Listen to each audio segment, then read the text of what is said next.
Assalamualaikum warahmatullahi wabarakatuh. Selamat sore teman-teman semua. Selamat sore. Apa kabar teman-teman semua?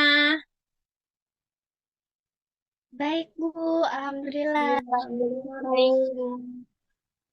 Alhamdulillah, semoga kita selalu diberikan kesehatan ya. Baik, sebelumnya perkenalkan nama saya Elisa Aura Hermina dengan NIM 17096240071 dari Prodi S1 Pendidikan Administrasi Perkantoran Fakultas Ekonomi dan Bisnis Universitas Negeri Jakarta.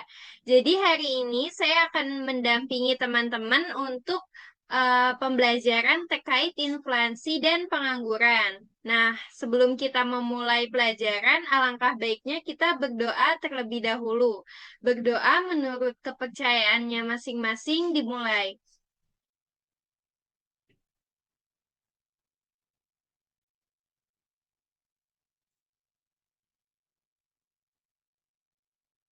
Berdoa dicukupkan. Baik, saya izin share screen ya, teman-teman.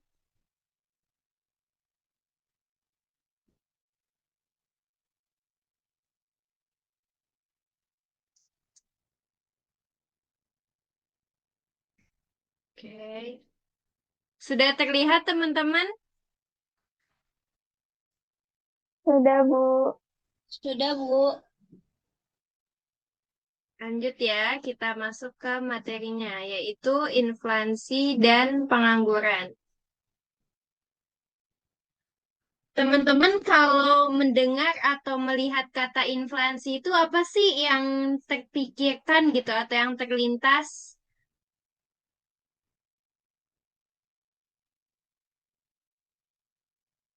Mungkin dari Silka boleh. Baik, inflasi itu kenaikan harga barang atau jasa ya. Oh, baik-baik. Kalau dari Amelia mungkin punya pendapat lain atau sama?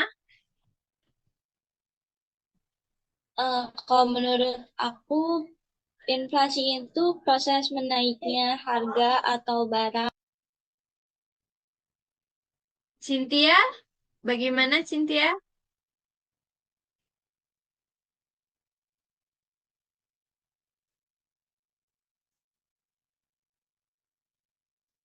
Baik, mungkin kita lanjut aja kali ya ke definisinya. Jadi inflasi itu mempunyai definisi sendiri, yaitu adalah ketika nilai mata uang suatu negara meningkat karena adanya permintaan yang meningkat. Nah, hal tersebut tuh menyebabkan harga yang terus naik. Benar seperti yang tadi Silka dan Amelia bilang ya, kenaikan harga barang dan jasa akan berlangsung terus-menerus dalam jangka waktu yang tidak ditentukan gitu. Terus kenaikan harga dari satu atau dua barang itu belum termasuk inflasi ya teman-teman. Jadi kalau dikatakan inflasi apabila eh, kenaikan harga ini tuh meluas terus mengakibatkan kenaikan pada harga yang lain gitu. Oke, teman-teman tahu nggak sih penyebab dari inflasi itu sendiri apa?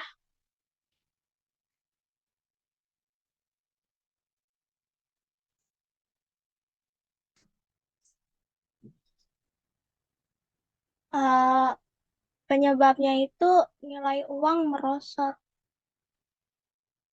Nilai uang merosot. Coba ya kita lihat di materi. Sebentar.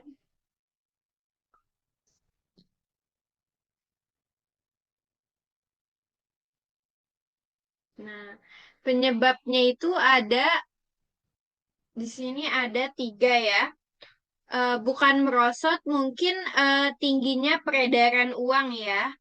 Jadi ada secara umum tuh inflasi disebabkan oleh terjadinya kenaikan permintaan dan biaya produksi. Nah, secara rincinya itu karena meningkatnya permintaan seperti di awal tadi, yaitu Hal ini terjadi karena permintaan terhadap jenis barang atau jasa tertentu secara menyeluruh itu naik. Hal ini disebabkan karena beberapa faktor seperti meningkatnya belanja pemerintah, terus meningkatnya barang untuk diekspor atau eh, dikirimkan kepada sektor swasta, lalu meningkatnya biaya produksi. Nah, inflasi ini tuh terjadi karena biaya produksi atau harga bahan bakar itu menaik ya, atau naik ya teman-teman. Jadi hal tersebut menyebabkan inflasi, terus tingginya peredaran uang.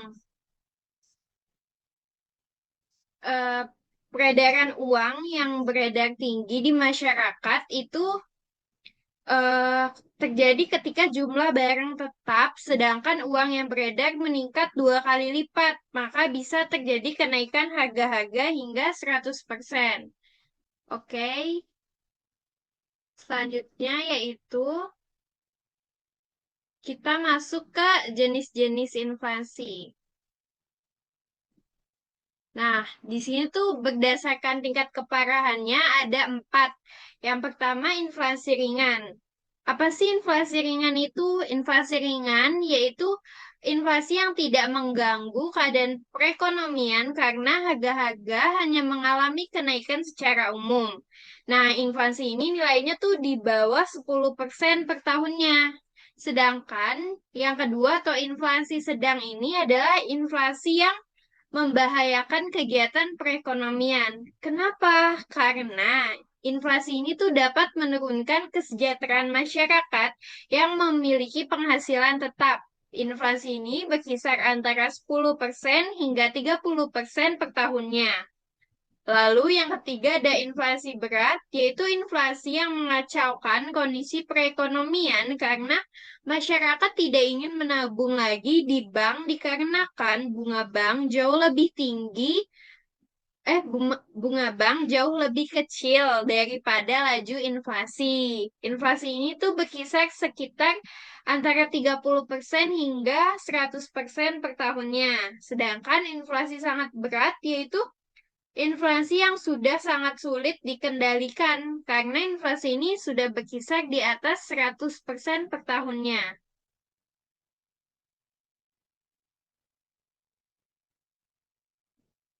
Oke. Nah, adapun inflasi berdasarkan sifatnya. Di sini terbagi menjadi 3 kategori, yaitu inflasi merayap, yang di mana inflasi ini ditandai dengan adanya laju inflasi yang rendah, di mana ketika kenaikan harga berjalan secara lambat dengan presentasi yang relatif kecil dalam jangka waktu yang lama.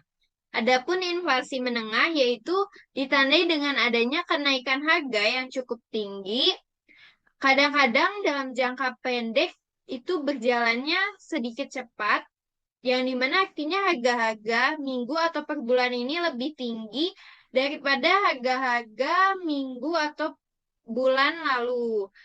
Efek yang dirasakan yaitu keadaan perekonomian menjadi berat. Lalu yang terakhir ada inflasi tinggi. Inflasi yang sangat parah. Yang mana inflasi ini tuh membuat masyarakat tidak lagi ingin menyimpan uangnya. Perputaran uang terjadi secara cepat dan harga naik secara akselerasi. Biasanya keadaan ini timbul karena pemerintah mengalami defisit anggaran belanja.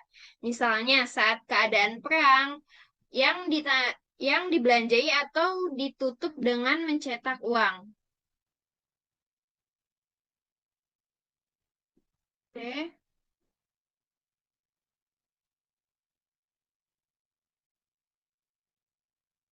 Selanjutnya kita masuk ke dampak ya. Di sini ada dampak positif inflasi. Yang pertama yaitu mendorong pengeluaran dan investasi. Inflasi ringan dapat mendorong konsumen atau kita nih untuk mengeluarkan uang secara sekarang atau secara sukarela pada saat ini daripada kita menunggu karena harga perkiraan akan naik di masa depan. Nah, tentunya kita akan melakukan investasi dengan harapan bahwa harga naik tentunya akan memberikan kita banyak keuntungan. Yang kedua yaitu mengurangi beban utang, yaitu uang tetap jika inflasi meningkat, nilai real dari utang tetap seperti hipotek berkurang. Hal ini berarti bahwa pinjaman yang ada menjadi lebih mudah dilunasi dengan uang yang kurang berharga di masa depan. Lalu ada fleksibilitas harga dan upah, yaitu penyesuaian upah dalam lingkungan inflasi. Penyesuaian upah itu lebih mudah dilakukan karena nominal upah cenderung naik. Ini dapat membantu dalam mengatasi ketidakstabilan ekonomi jangka pendek. Adapun dampak negatif inflasi, apa sih? Yang pertama itu penurunan daya beli, yang dimana kehilangan nilai uang. Karena kenaikan harga barang dan jasa mengurangi daya beli uang, sehingga konsumen dapat membeli lebih sedikit barang dan jasa dengan jumlah uang yang sama. Lalu, ketidakpastian ekonomi perencanaan. I- Hal ini tuh karena inflasi tinggi dan tidak stabil, dapat menyebabkan ketidakpastian dalam perencanaan bisnis dan anggaran pribadi yang dapat menghambat investasi dan pertumbuhan ekonomi. Yang ketiga yaitu pengaruh terhadap tabungan nilai real, yang dimana tabungan inflasi yang tinggi dapat mengurangi nilai real dari tabungan jika tingkat bunga tabungan tidak sebanding dengan tingkat inflasi, yaitu mengurangi daya beli di masa depan. Yang terakhir yaitu ketidakadilan sosial kelompok rentan. Kelompok dengan pendapatan tetap seperti pensiunan atau pekerja dengan uang tetap, upah tetap, seringkali menderita lebih berat karena mereka tidak dapat menyesuaikan pendapatan mereka dengan cepat terhadap kenaikan harga. Oke, kita next. Menurut teman-teman, gimana sih cara untuk mengatasi inflasi?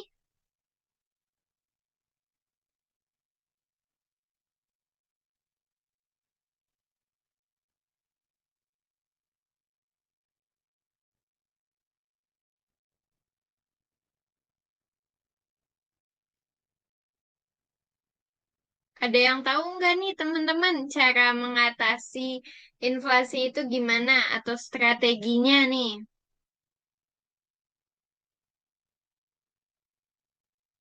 Izin menjawab, Ibu. Iya, Eh, Cara mengatasi inflasi itu bisa dengan cara pengendalian harga dan subsidi, yang mana pemerintah itu bisa menetapkan harga maksimum untuk barang dan jasa tertentu agar tidak melonjak secara berlebihan. baik. Terima kasih Silka atas jawabannya. Mungkin dari teman-teman yang lain ada pendapat yang berbeda.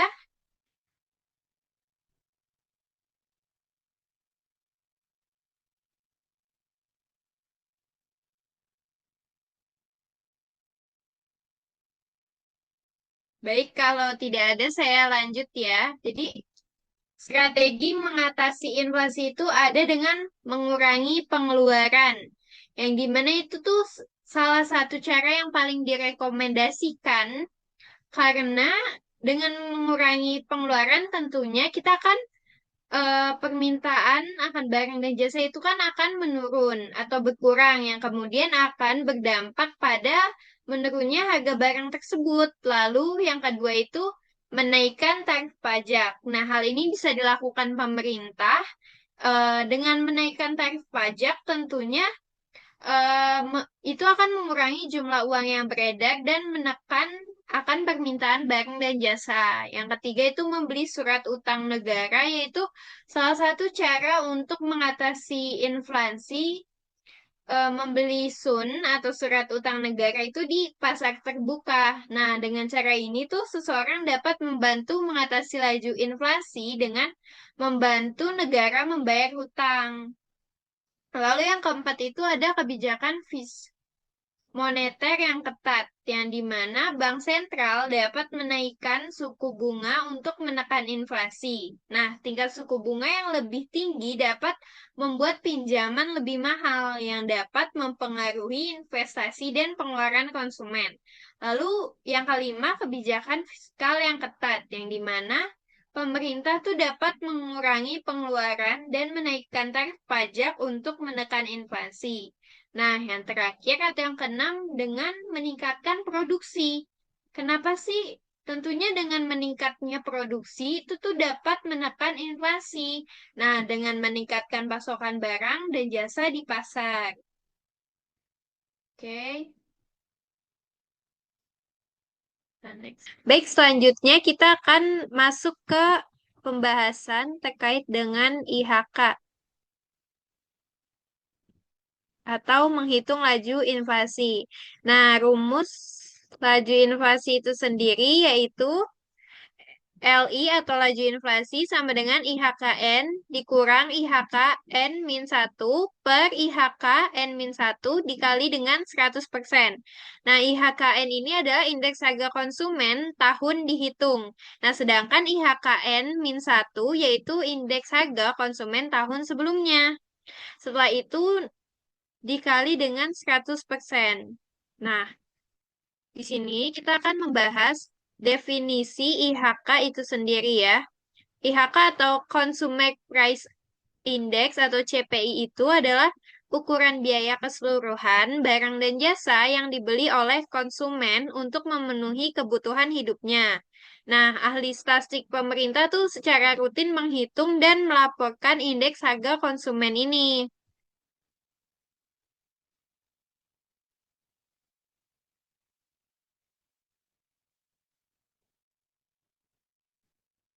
Nah, baik, kita akan masuk ke contoh soal dari menghitung rumus laju inflasi. Nah, soal pertama ini yaitu, misalkan pada tahun dasar, biaya keranjang belanja adalah 100 juta rupiah. Dan pada tahun ini, biaya keranjang belanja meningkat menjadi 150 juta rupiah. Hitung IHK-nya. IHK sama dengan 150 juta dibagi 100 juta dikali dengan 100%. Nah, hasilnya itu adalah 1,5%. Nah, terus cara hitung tingkat inflasinya gimana? Nah, cara hitungnya itu tingkat inflasi sama dengan 150 juta dikurang dengan 100 juta dibagi 100 juta dikali 100%. Nah, hasilnya itu yaitu 0,5%. Jadi, tingkat inflasi adalah 0,5%. Nah, hal ini tuh menunjukkan bahwa harga barang dan jasa dalam keranjang belanja meningkat sebesar 0,5% dari periode sebelumnya. Oke, kita next ke contoh soal berikutnya ya.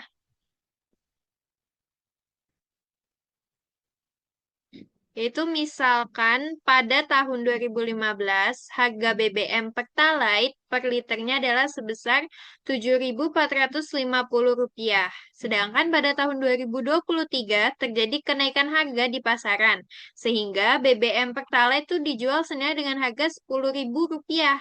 Nah, berdasarkan data harga tersebut, bagaimana cara menghitung laju inflasi dari harga BBM Pertalite yang mengalami kenaikan dalam kurun waktu 8 tahun?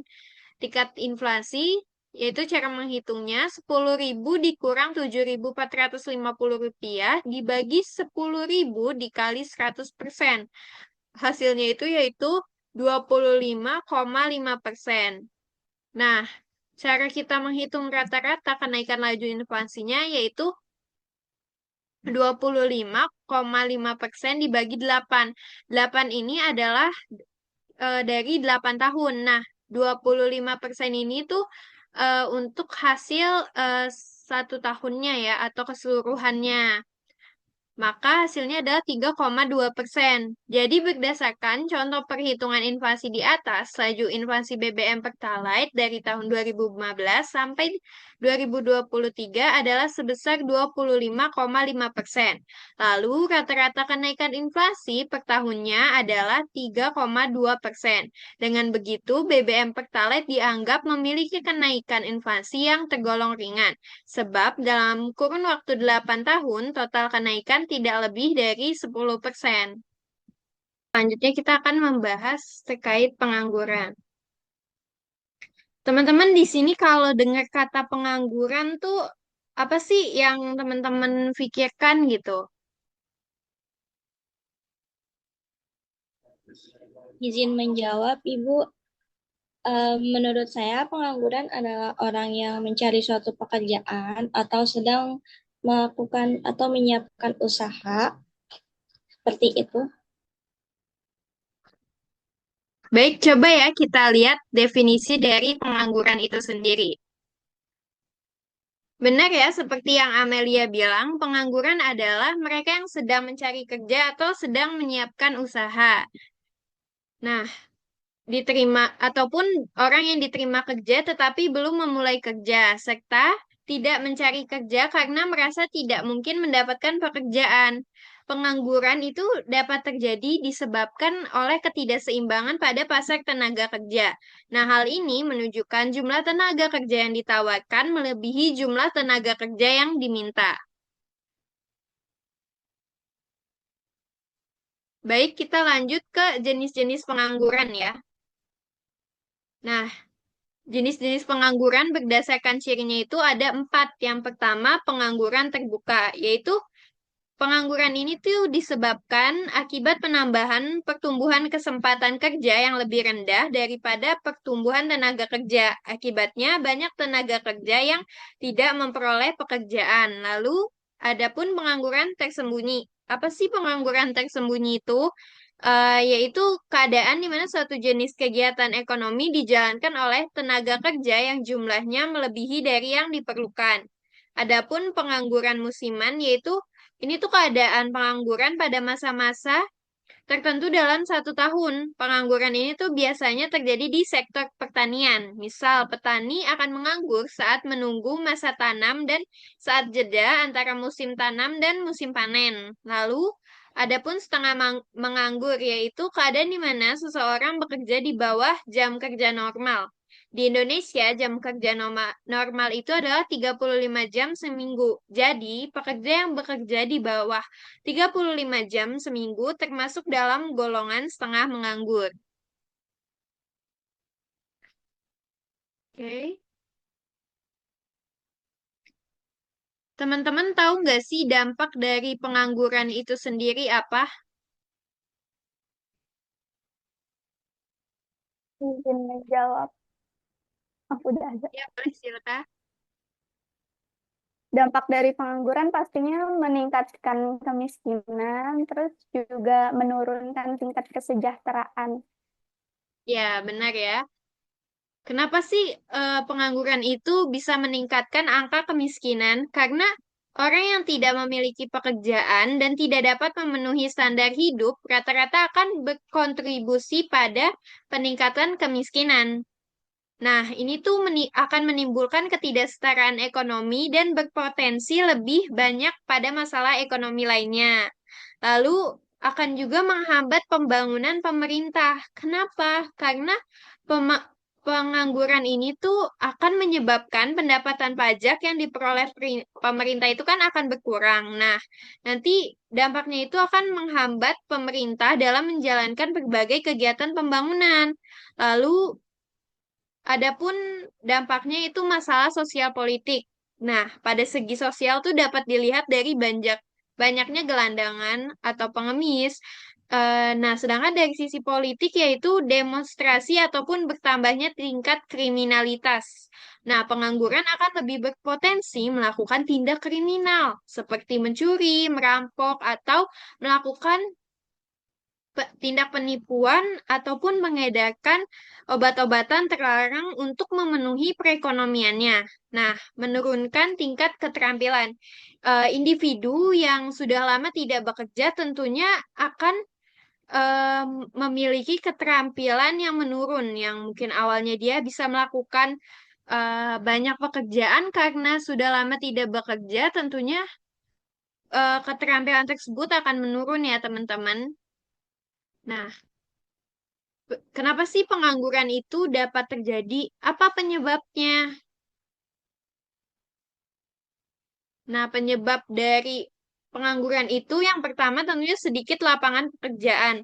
Seperti hal yang tadi sudah dibahas, yaitu ketika pekerja lebih banyak daripada lapangan pekerjaan yang tersedia. Terus juga tidak meratanya sektor lapangan pekerjaan. Seperti misal di kota tuh lebih banyak lapangan pekerjaannya daripada di desa, yang dimana nantinya orang desa harus pergi ke kota untuk mencari lapangan pekerjaan dan bersaing dengan orang-orang di kota.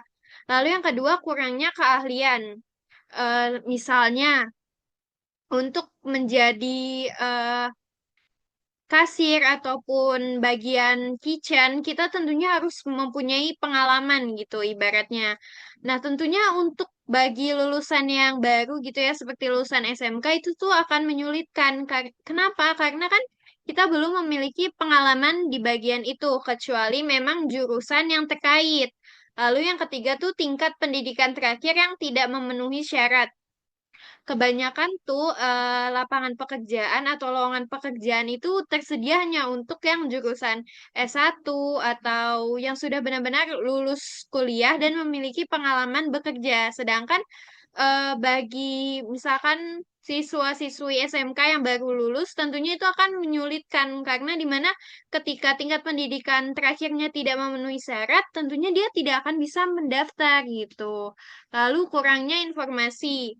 Misal seperti tadi, orang kota mempunyai akses internet yang lebih luas gitu terhadap info lowongan pekerjaan, sedangkan orang desa itu hanya mungkin dari mulut ke mulut. Adapun akses internet namun tidak seluas di kota. Oke, baik.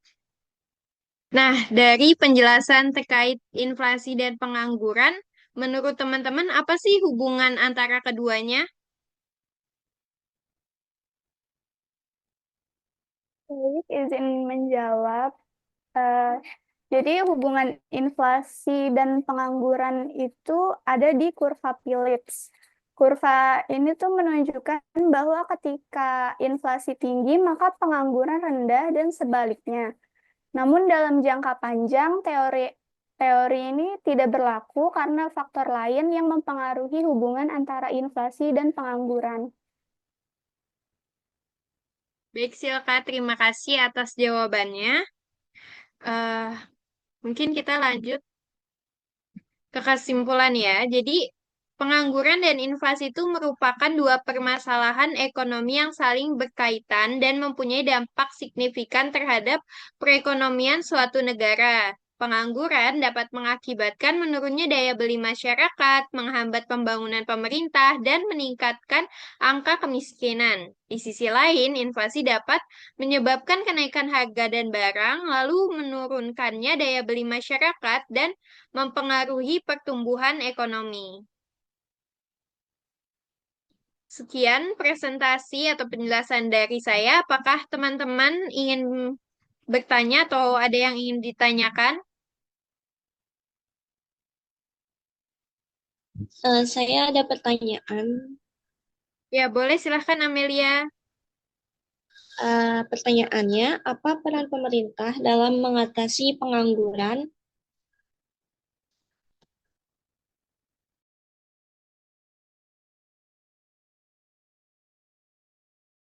Baik, peran pemerintah itu tentunya dengan bisa menyediakan lapangan pekerjaan untuk yang para pekerja atau pengangguran. Lalu dengan memberikan program pelatihan dan pendidikan yang dimana eh, dengan seperti itu pengangguran atau orang-orang yang belum bekerja ini memiliki skill yang sama yang mampu bersaing dengan yang lainnya gitu. Bisa juga dengan dukungan usaha kecil dan menengah atau UMKM seperti memberikan sedikit modal gitu atau bantuan terhadap pengangguran yang ingin membuka usaha. Bisa juga dengan melakukan kerjasama internasional yang dimana nantinya tentu pengangguran di Indonesia akan dikirim ke luar negeri untuk bekerja di sana gitu sesuai dengan standar operasional perusahaan yang ada. Baik, apakah ada pertanyaan lain? Saya izin bertanya, Boleh Silva, silakan. bagaimana ya, bagaimana inflasi mempengaruhi suku bunga dan investasi? Jadi tuh gimana ya cara inflasi mempengaruhi. Tentunya dengan kenaikan suku bunga, inflasi itu kan tinggi, dapat memicu nih kenaikan suku bunga. Terus juga Bank Sentral akan menaikkan suku bunga untuk mengendalikan inflasi dan mengurangi konsumsi dan investasi. Terus juga inflasi menurunkan daya beli masyarakat, sehingga Bank Sentral harus menyesuaikan suku bunga untuk menjaga nilai mata uang. Nah, suku bunga real atau setelah inflasi ini menurun jika inflasi tinggi membuat pinjaman lebih mahal. Nah, dampaknya ke inflasi atau inflasi terhadap investasi sendiri itu yaitu inflasi tinggi membuat investor ragu-ragu karena ketidakpastian nilai uang. Lalu inflasi dapat memicu investor untuk mengalihkan dana ke aset yang lebih stabil seperti emas atau properti. Lalu inflasi juga meningkatkan biaya kan peminjaman. Nah, yang dimana nantinya tuh investor harus membayar lebih banyak untuk meminjam uang. Lalu inflasi juga dapat mengurangi return investasi karena nilai uang menurun. Bagaimana Amelia dan Silka, apakah sudah terjawab? Sudah terjawab, Ibu. Terima kasih banyak. Terima kasih atas jawabannya, Bu. Baik, mungkin sekian pertemuan kita hari ini. Kurang lebihnya mohon maaf. Wassalamualaikum warahmatullahi wabarakatuh. Waalaikumsalam Waalaikumsalam warahmatullahi warahmatullahi wabarakatuh. wabarakatuh.